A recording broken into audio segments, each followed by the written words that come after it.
This is your news source evening bulletin for today, Thursday, the 21st day of October in the year 2021. I'm Gordon Mosley. Here's what we're tracking tonight.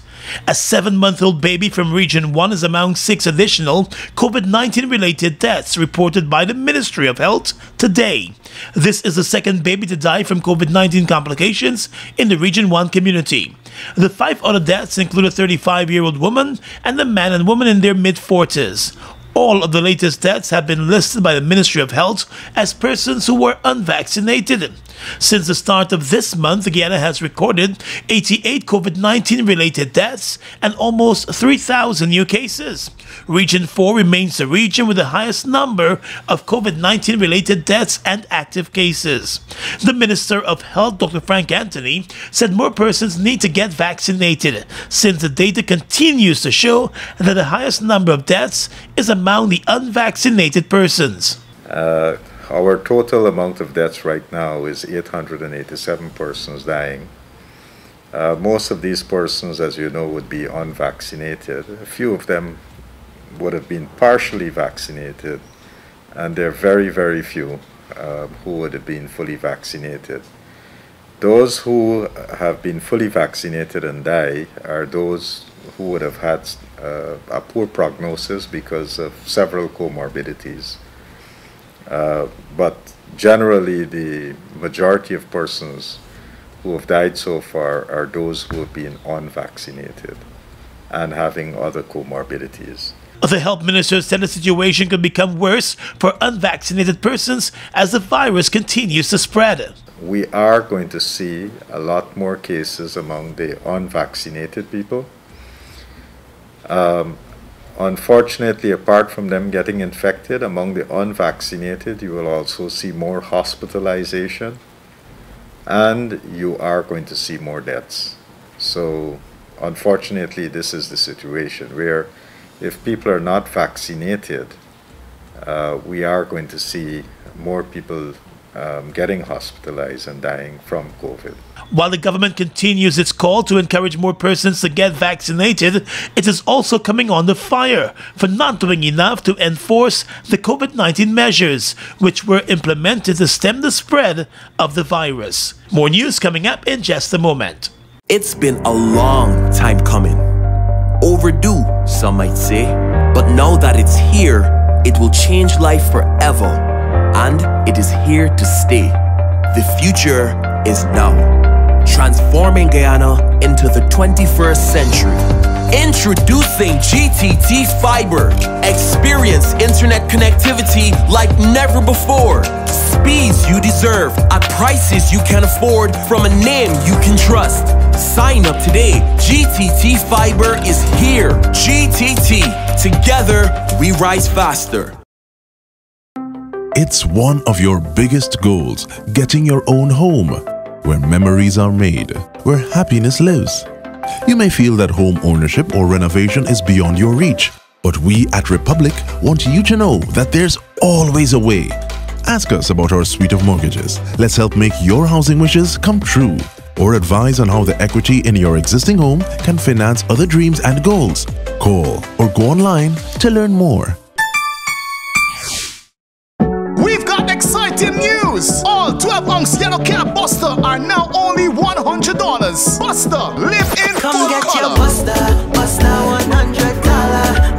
Come get your Buster, Buster $100.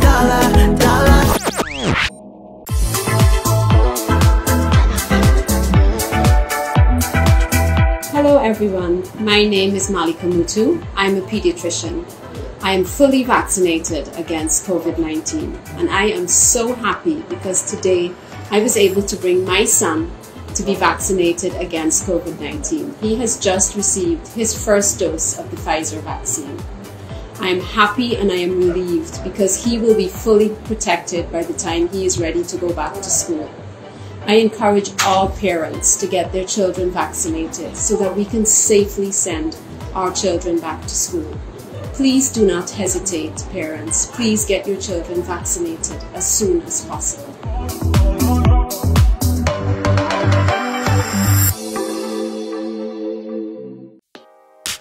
Mobile Delvac and all other mobile lubricants are distributed by Salt Guyana Inc. Mobile Delvac and all other mobile lubricants are distributed by Salt Guyana Inc.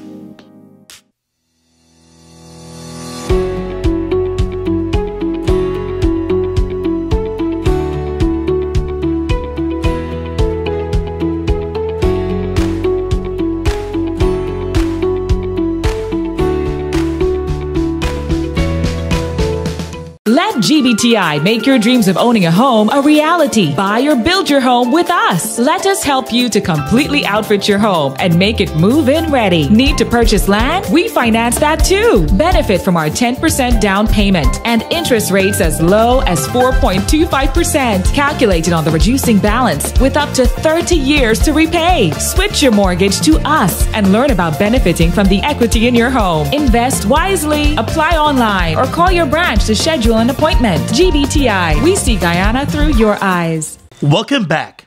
At the University of Guyana and the Guyana Police Force have signed an agreement that will see the university developing academic programs that will form part of the training of members of the police force. UG Vice Chancellor Professor Paloma Mohammed signed the agreement on behalf of the university, while Acting Deputy Police Commissioner Calvin Brutus inked the deal on behalf of the police force.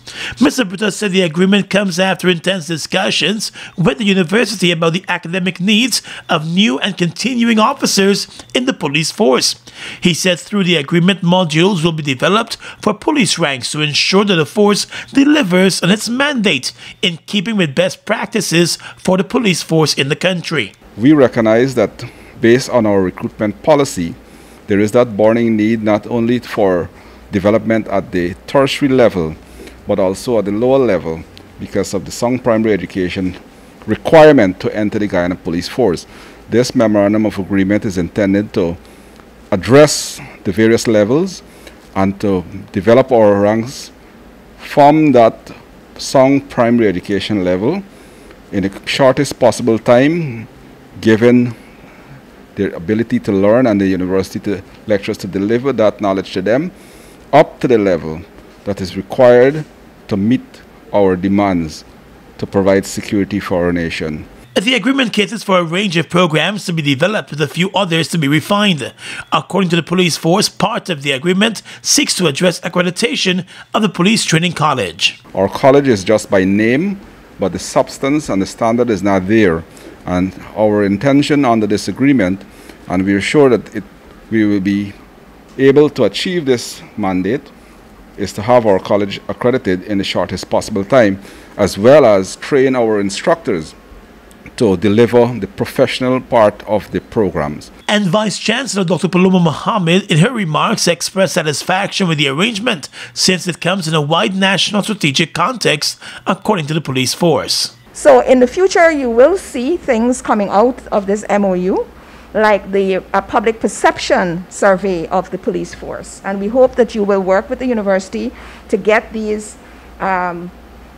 information to help to reform the force. You will see a recruitment strategy from the force that is diversified across the country and diversified against levels of people, different types of skills they'll be bringing into the force. You will see the force become a very, very technologically driven force, a force that is futuristic and is looking very, very much not only at the internal domestic structure of the university of the country, but also the wider region and the world in which we have to operate as global citizens. Dr. Mohammed said the context will allow for more transparency and a more service-oriented police force, with diversified services being offered across the country. She also believes the agreement allows for a more focused and accelerated path for the reformation plan of the Guyana Police Force. President Irfan Ali met today with the Minister of Foreign Affairs of the United Arab Emirates, Sheikh Abdullah bin Zayed Al Nahyan. The two sides signed the Memorandum of Understanding to advance closer technical cooperation between the UAE and Guyana. The president and the government team have been in Dubai over the past days, attending the Dubai International Expo and meeting with government and private sector officials in the oil-rich nation. Today, President Ali said the Guyana team went to Dubai with a clear intention to extend the foundation of the relationship that they want to grow and expand for the betterment of both the UAE and Guyana.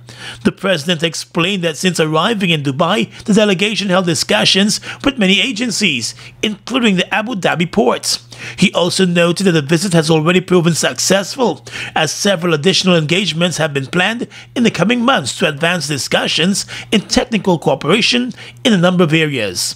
During the discussions, the UAE foreign minister assured the president of the UAE's support to strengthen bilateral relations between Guyana and the UAE. The two countries also committed to setting a tangible results-based agenda moving forward. Let's tell you now that workers at the Bauxite Bauxite Mining Company in Linden downed their tools this morning and started a strike action over the prolonged negotiations between the company and the workers' union. The workers have complained that the negotiations for their salary increases started in April and are being dragged on by the company. They are also not happy with the 5.5% increase being offered by the company, and they have indicated to the union that it should not accept that offer. According to the workers, they prefer a long-term salary increase offer that will be acceptable to them. They believe the company has been delaying the negotiations. Officials at Bauxite were not available for comment. Back in 2019, the Bauxite workers also went on strike for salary increases and eventually ended the strike action when they were offered a 7% salary increase for that year. Opposition leader Joe Harmon has officially thrown his hat into the ring for the position of leader of the People's National Congress Reform. Mr. Harmon will officially launch his campaign this evening. He has been meeting quietly behind the scenes with party groups in Guyana and the diaspora, and reportedly decided to run for the leadership of the party after discussions with the current leader, former President David Granger. 3 years ago, Mr. Harmon campaigned for the position of chairman of the party, but lost to longtime party executive Walter Lawrence. Mrs. Lawrence has not yet indicated whether she will run for party leader. She recently stated that she will wait to see whether she is nominated for the position, then make a decision at that time. Mr. Harmon said as leader of the People's National Congress Reform, he will focus on 10 main goals. He will focus on the unity of the party and reach out and touch and bring back home those members who were, for one reason or the other, feel estranged from the party. He said he will also reconnect to the rich heritage of the PNC and ensure the promotion and further development of that heritage as the party that defined the destiny of post-independence Guyana. Additionally, Harmon said he will reintroduce education and training and ensure that there are adequate education and employment opportunities for party members. And he will also further develop inclusiveness and ensuring that all party members feel that they are a part of and welcome in the party. Additionally, he said he will work to develop a strong youth and women movements while empowering all party members. He also intends to broaden the base of the party by developing the non-traditional support base of the People's National Congress. The PNC elections in Congress are set for December, with nomination day expected 1 month before in November. Other party executive members Aubrey Norton and Dr. Richard Van West Charles are also running for leadership of the PNC. Member of Parliament Senior Counsel Roysdale Ford is also considering a run for the leadership. Incumbent party leader David Granger has not made any announcement about whether he intends to run for leader again, but sources close to him have indicated that it is unlikely that he will seek any re-election. With a number of countries, including some CARICOM countries, implementing vaccine requirements for arriving passengers with only WHO-approved vaccines being recognized, the government of Guyana today announced that Guyana will also recognize those vaccines that are still awaiting WHO approval. The health minister said various vaccines are being accepted for travel to Guyana. In terms of the vaccines that we are accepting, because I've heard that this, in some cases, has been a problem, what we have gazetted, we are accepting at least about 8 or 9 different vaccines, and if there's any doubt, the airlines can ask for guidance and we can give those guidance. Last month, during his address to the United Nations, President Irfan Ali said people's movements should not be curtailed because of the vaccines they took. The president said instead of focusing on the vaccines people may have taken, efforts should be directed towards addressing vaccine hesitancy and promoting full vaccination of all eligible citizens of the world. The Minister of Health shares a similar position. In addition to WHO approved vaccine, we are of course accepting persons who have Sputnik. There are persons who have been traveling in from Cuba. They have the sombrero vaccine, and we have been accepting those as well. With several countries mandating the WHO vaccines, thousands of Guyanese stand to be affected, since Guyana has been largely using Russia's Sputnik V vaccine, which is yet to get WHO approval. The Russian authorities believe the vaccine will be authorized soon. There are some other vaccines that would be coming on stream, so if persons have them and they want to travel, they just need to seek guidance, and we'll be able to clear that. So for example, Novax is one of those vaccines that have undergone clinical trial, but they haven't received WHO approval as yet. Over 70% of Guyana's adult population has already received the first dose of one of the COVID-19 vaccines, and more than 45% of the population is now fully vaccinated. In the courts, a second suspect was today charged and remanded to jail for the murder of Caneville miner Nellan Thomas. 1 week after a wanted bulletin was issued for his arrest, 25-year-old Sion Caesar, also known as Ratty, appeared at a Diamond Magistrates Court and was charged with murdering Nellan Thomas on the 9th of September. He is accused of robbing and stabbing the miner to death in the Caneville community in the company of the other suspect, Leroy Griffith, who is already behind bars for the same murder. Thomas was walking to a relative's house in the community when he was attacked and killed. It is suspected that the men relieved him of some of his belongings before making their escape. The 34-year-old miner returned from the Region 7 community with his wife and newborn baby hours before the deadly attack that turned his wife into a widow and left his newborn without a father. Still in the courts, a 39-year-old quarantine man who was arrested over allegations that he raped 3 teenage boys was remanded to jail today after charges were filed against him. The accused, Ravello Tyndall, appeared via video conference at the Wim Magistrates Court and was not required to enter a plea to the 3 rape charges. It is alleged that between the 1st of January and the 8th of October this year, in Region 6, the man raped the teenage boys, ages 15, 16 and 17 years old. Tyndall was represented by attorney Rodwell Jagmohan. He was remanded to jail until the 8th of November, when the matter will continue. He was arrested and charged after the boys complained to relatives that they were held against their will and sexually assaulted by him at knife point. He is accused of committing the offense on a number of occasions before the teenagers eventually gathered enough courage to tell their family members. Mobile Special and all other mobile lubricants are distributed by Sol Guyana Inc. Mobile Special and all other mobile lubricants are distributed by Sol Guyana Inc. It's one of your biggest goals, getting your own home, where memories are made, where happiness lives. You may feel that home ownership or renovation is beyond your reach, but we at Republic want you to know that there's always a way. Ask us about our suite of mortgages. Let's help make your housing wishes come true.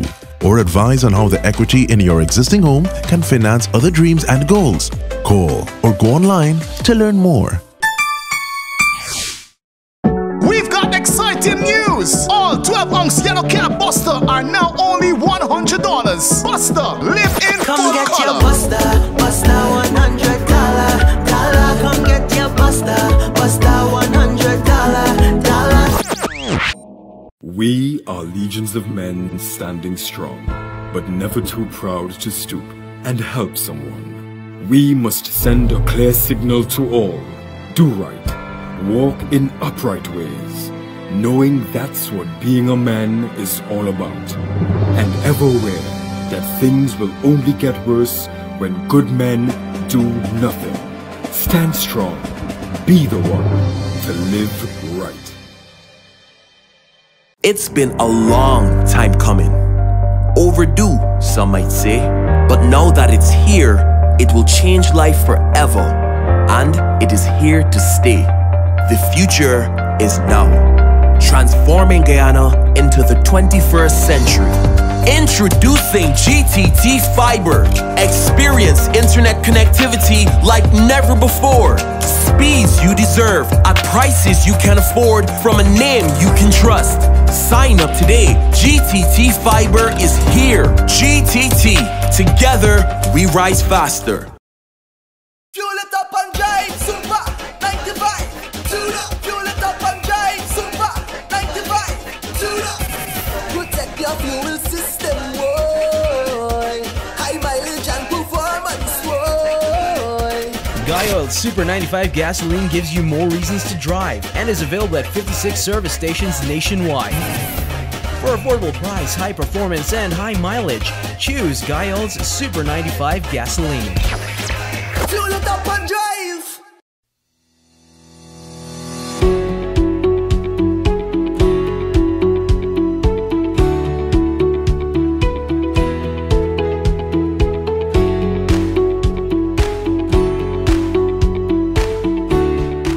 Across the region tonight, nearly 800 kidnappings have been reported in Haiti so far for this year. The Center for Analysis and Research in Human Rights said 119 people were abducted in the first half of this month alone. People from all walks of life, both local and foreign, have been targeted.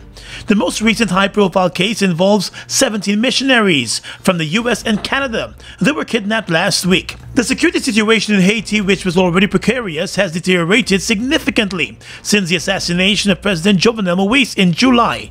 Rival factions are fighting to gain control of the country in face of a struggling police force. The Center for Analysis and Research in Human Rights said at least 782 kidnappings were reported this year, up to the 16th of October, compared with 796 cases in the entire of last year. The actual numbers were likely to be much higher, as many people do not report abductions, fearing retaliation from the gangs. The rise in violence and a dire economic situation, made worse by several natural disasters in recent years, have led to a growing number of Haitians seeking opportunities in other countries. Barbados has elected its first ever president as it prepares to become a republic, removing Queen Elizabeth as head of state. Dame Sandra Mason is set to be sworn in on the 30th of November, which will mark the country's 55th anniversary of independence from Britain. The first woman to serve on the Barbados Court of Appeals, Dame Sandra has been Governor General since 2018. The government announced the plan to move to a republic status last year. The historic election of the president came after a joint session of the House of Assembly and the Senate yesterday.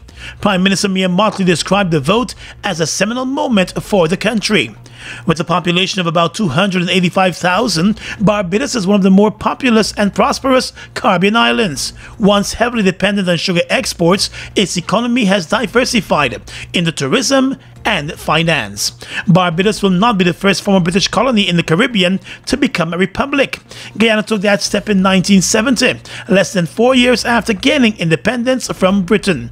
Trinidad and Tobago followed suit in 1976. And finally tonight, international news. The World Health Organization reported today that COVID-19 has severely affected healthcare staff and may have killed between 80,000 and 180,000 persons worldwide who are working in the healthcare sector. Healthcare workers must be prioritized for vaccine, according to the World Health Organization head.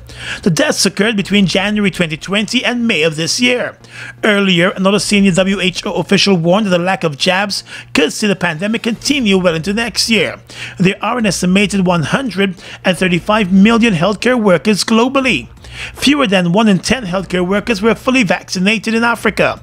A failure to provide poorer countries with enough vaccines was highlighted earlier by Dr. Bruce Aylward, a senior leader at the WHO. He said that many of the COVID crisis could easily drag on into deep 2022 if the situation is not rectified. And that's your News Source Evening Bulletin for tonight. I'm Gordon Mosley, reporting and encouraging you to stay safe.